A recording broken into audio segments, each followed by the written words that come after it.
ಗುರು ಬೇಗ ಮುಗಿಸ್ಕೊಂಡು ಹೋಗೋಣ ಅಂದ್ರೆ ಎಲ್ಲ ಕಡೆನೂ ಪಾರ್ಕ್ ಮಾಡಾಕಿದಾರಲ್ಲ ಗುರು, ಎಲ್ಲಿ ಪಾರ್ಕ್ ಮಾಡೋದೇ ಗೊತ್ತಾಗ್ತಿಲ್ಲ. ಇದೆ ಇಲ್ಲೊಂದು ಸಮಸ್ಯೆ ಖಂಡಿತ ಇದೆ. ಇಲ್ಲೊಂದಿದೆ ನೋಡುವ. ಇಲ್ಲಿದೆ. ನನ್ನ ಕೆಲಸ ಸ್ಟಾರ್ಟ್ ಆಗಿದೆ ಇವತ್ತು ಮೈಕ್ರೋಮ್ಯಾಟ್ರಿಫ್ ಇಂದ. LPA ಕೂಡ ಪೆಂಡಿಂಗ್ ಇತ್ತು, ಹಾಗೆ ಆರ್ಡರ್ ಕೂಡ ಮಾಡಬೇಕಾಗಿತ್ತು. ಆರ್ಡರ್ ಎಲ್ಲ ಮುಗಿಸ್ಕೊಂಡು ನಾನು ಹೊರಟಿದ್ದೆ ನೆಕ್ಸ್ಟ್ ಬುಕ್ವಾರಗೆ. ಮೇಘಗಳ ಬಾಗಿಲಲ್ಲಿ ಚಂದ್ರಮುಖಿ, ಆ ಚಂದ್ರಮುಖಿ ಸೌದರಿ ಪ್ರೇಮ. ಒಬ್ಬರು ಹೋಗ್ಬೇಕಾದ್ರೆ ನೀವು ಈ ಹಳೆ ಸಾಂಗನ್ನ ಕೇಳ್ಕೊಂಡು ಹೋಗಿ, ಆ ವೈಬೇ ಬೇರೆ ಥರ ಗುರು. ಆ ಫೀಲ್ ಕೊಡುತ್ತಲ್ಲ ಸೈಕ್. ನಮ್ಮ ಕನ್ನಡ ಸಾಂಗ್ನ ಕೇಳ್ಕೊಂಡು ಹೋಗ್ತಾ ಇದ್ರೆ ಎಲ್ಲ ಮುಗಿಸ್ಕೊಂಡು ನಾನು ಹೊರಟಿದ್ದೆ ನೆಕ್ಸ್ಟ್ ಬುಕ್ವಾರಕ್ಕೆ.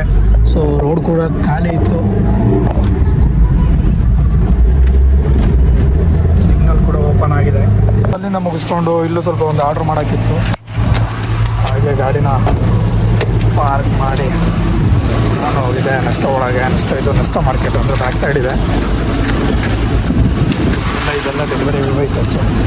ಹಾಗೇನೆ ರೋಡಲ್ಲಿ ಹೋಗಬೇಕಾದ್ರೆ ನಾನೊಂದು ಪಲ್ಸರ್ ಬೈಕ್ ನೋಡಿದೆ, ತುಂಬಾ ಖುಷಿ ಆಯಿತು. ನೆಕ್ಸ್ಟ್ ಬುಕ್ವಾರ ಮಾರ್ಕೆಟ್ ಮುಗಿಸ್ಕೊಂಡು ನಾನು ಹೊರಟಿದ್ದೆ ರಮೀಜ್ ರಿಫಾ ಮಾರ್ಕೆಟ್ಗೆ. ಇಲ್ಲಿ ಪಾರ್ಕ್ ಮಾಡಿಬಿಟ್ಟು ರಮೀಜ್ ರಿಫಾಗೆ ಬಂದೆ.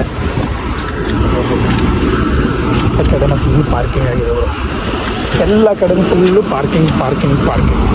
ಇವತ್ತು ಥರ್ಸ್ಡೇ ಅಲ್ವಾ, ಸೊ ಹಾಗಾಗಿ ನಾಳೆ ಲೀವ್ ಇರುತ್ತೆ ಇಲ್ಲಿ ಬರಾಯ್ನಲ್ಲಿ. ಫ್ರೈಡೇ ಇಲ್ಲೆಲ್ಲರಿಗೂ ರಜೆ. ಗೌರ್ಮೆಂಟ್ ಅವರಿಗೆ ಸಾಟರ್ಡೆ ಆ್ಯಂಡ್ ಫ್ರೈಡೇ ಲೀವ್ ಇರುತ್ತೆ. ನಾವೇನು ಗೌರ್ಮೆಂಟ್ ಎಂಪ್ಲಾಯಿ ಅಲ್ವಲ್ಲ, ಸೊ ಹಾಗಾಗಿ ನಮಗೆ ಫ್ರೈಡೇ ಮಾತ್ರ ಲೀವ್ ಇರುತ್ತೆ.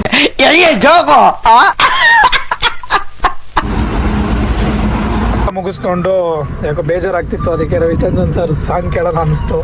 ಏನು ಕೆಲಸ ನಂಗು ನಿಂದು ಡಿಂಗು ಸಾಂಗು ಸಿಂಗು ಡೈಲಿ ಡಿಂಗು ಡಾಂಗು ಡಿಂಗು. ದೇವ್ರು ನಿಂಗೆ ಒಳ್ಳೇದು ಮಾಡ್ತದ, ನಿನ್ ಜನ್ಮಕ್ಕೆ ಹೋಗೋ. ಹೊರಗಡೆ ಅಂತೂ ತುಂಬಾನೇ ಬಿಸಿಲಿತ್ತು. ನನಗೂ ಯಾಕೋ ಸ್ವಲ್ಪ ಲೈಟಾಗಿ ಹೆಡ್ ಪೇನ್ ಕೂಡ ಆಗ್ತಾ ಇತ್ತು. ಹಾಗೆ ನಾನೊಂದು ಕಾಫಿ ತೊಗೊಂಡು ಸ್ವಲ್ಪ ಯಾಕೋ ಹೆಡ್ ಪೇಯ್ನ್ ಆಗ್ತಾ ಇತ್ತು. ಕಾಫಿ ತೊಗೊಂಡು ಇನ್ನೇನು ಕಾಫಿ ಆರಾಮಾಗಿ ಕುಡಿದು ಹೋಗೋಣ ಅಂತ ಕೂತ್ಕೊಂಡಿದ್ದೀನಿ.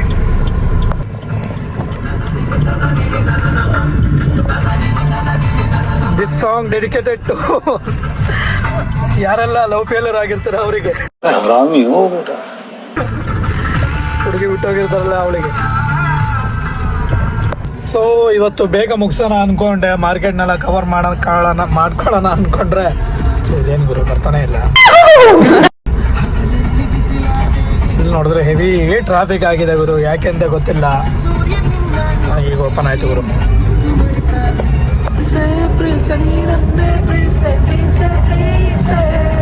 ಯಾವಾಗ ನೆಕ್ಸ್ಟ್ ಮಾರ್ಕೆಟ್ ಇರುತ್ತೋ ಸೊ ಹಿಂಸೆ ಅಂದ್ರೆ ಹಿಂಸೆ ಗುರು. ಇಲ್ಲಿ ಈ ಮಾರ್ಕೆಟ್ ಬರೋಕ್ಕೆ ಕಚ್ಚಡವಾಗಿದೆ ರೋಡು. ಅಂದರೆ ನಾನು ಬರೋಕ್ಕೆ ಸ್ಟಾರ್ಟ್ ಮಾಡಿ 1-2 ವಾರ ಆಗ್ತಾ ಬಂತು,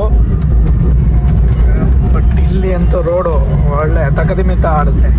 ಹಿಂಗೆ ಆ ಕಡೆ ಡ್ಯಾನ್ಸ್ ಮಾಡ್ಕೊಂಡು ಹೋಗ್ಬೇಕಾಗುತ್ತೆ. ಏನಂತ ಹೆಂಗ್ ಬರ್ತಾನ ಗುರು, ಗುಂಡಿ ಇದೆ ಕಾಣೋ, ಗುಂಡಿ ಇದೆ. ಏನ್ 120 ಬರ್ತಾವನು ಗುರು, ಮುಟ್ಟಕ್ಕಾಗಲ್ಲ, ಮೀಟ್ರು ಬೇಕು. ಮೊಬೈಲ್ ನೋಡ್ಕೊಂಡು ಬರ್ತಾರೆ. ನಿಜವಾಗ್ಲೂ ಡ್ರೈವರ್ಸ್ಗಳಿಗಂತೂ ಹ್ಯಾಟ್ಸ್ ಆಫ್ ಹೇಳಬೇಕು. ಅದೇ ಓಡಿಸ್ತಾರಪ್ಪ, ಅಷ್ಟೊಂದು ಲಾಂಗ್ ಎಲ್ಲ ಅದೇ ಓಡಿಸ್ತಾ 1-2 ದಿನ ಎಲ್ಲ. ಬಟ್ ನಾವು ಇಲ್ಲಿ 1 ಅವರ್ ಗಾಡಿ ಓಡಿಸೋದಕ್ಕೆ ಸೊಂಟ ಬೆನ್ನೆಲ್ಲ ನೋವಾಗುತ್ತೆ. ಬರೀ 1 ಅವರ್ಗೆ 1.5 ಅವರು ಟ್ರಾಫಿಕ್ ಎಲ್ಲ ಇದ್ದು. ಬಟ್ ಅವರೆಲ್ಲ ಲಾಂಗ್ ಎಲ್ಲ ಓಡಿಸ್ತಾರೋ, ಅದು ಹೆಂಗೆ ಓಡಿಸ್ತಾರೋ ನಿಜವಾಗ್ಲೂ ಗೊತ್ತಿಲ್ಲ ಗುರು. ನಿಜವಾಗ್ಲೂ ಹ್ಯಾಟ್ಸ್ ಆಫ್ ಹೇಳ್ಬೇಕು ಗುರು, ನಿಜವಾಗ್ಲೂ hats off you guys. A few moments later. Finally ಕೆಲಸ ಎಲ್ಲ ಮುಗಿಸ್ಕೊಂಡು ನಾನು ಹೊರಟಿದ್ದೆ ವೇರ್ ಹೌಸ್ಗೆ. ಕಂಪನಿ ಸ್ಟಾಫ್ ಒಬ್ರದ್ದು ಬರ್ಡೇ ಇತ್ತು. ತಂದಿದ್ದ ಕೇಕ್ನ ಅವ್ರ ಕೈಲಿ ಕಟ್ ಮಾಡಿಸಿ ಅಲ್ಲಿಂದ ಹೊರಟಿದ್ದೆ ನಾವು ನಮ್ಮ ಮನೆಗೆ.